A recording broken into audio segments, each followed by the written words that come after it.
mynews.studio. In the Amazon, the sound of chainsaws is fading. For the first time in decades, forests around the world are actually growing back. What's behind this shift, and is it something that can last? So today's date is 2025-11/08. The figures are pretty striking. Global deforestation rates are at historic lows.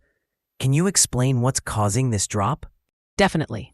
According to the UN's 2025 Global Forest Resources Assessment, worldwide forest loss each year fell from 17.6 million hectares back in the 1990s to 10.9 million in the past decade.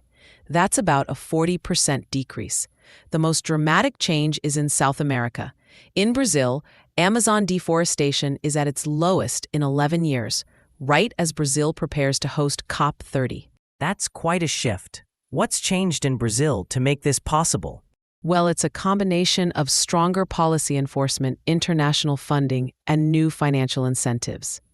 For 3 years running, deforestation rates in the Amazon have dropped, down 11% just in the past year, and half of what they were in 2022.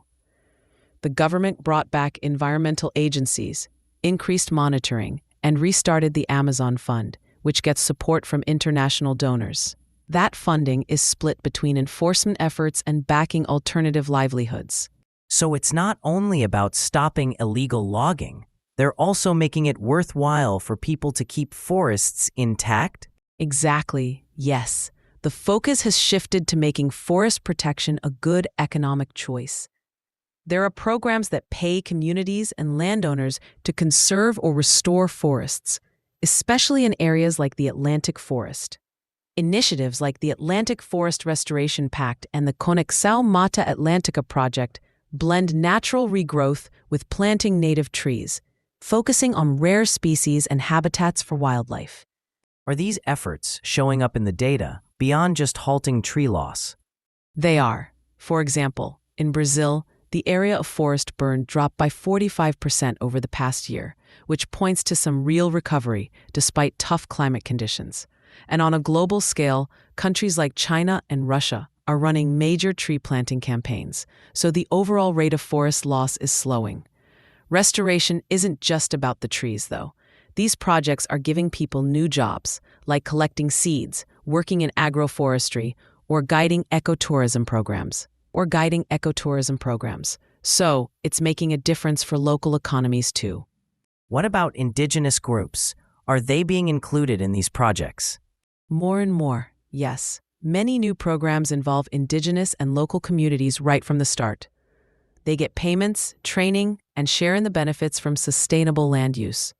International support, including the Tropical Forest Finance Facility, is following the model of Brazil's Amazon Fund and helping indigenous groups act as stewards of their lands.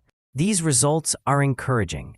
But are we actually on track to reach zero deforestation by 2030?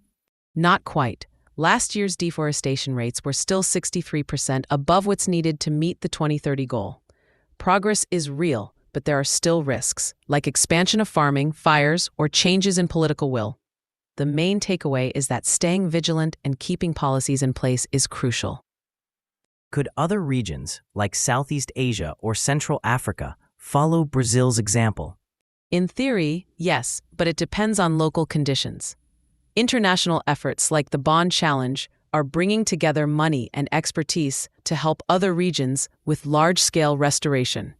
The key is to mix strong governance, good incentives, and real community involvement.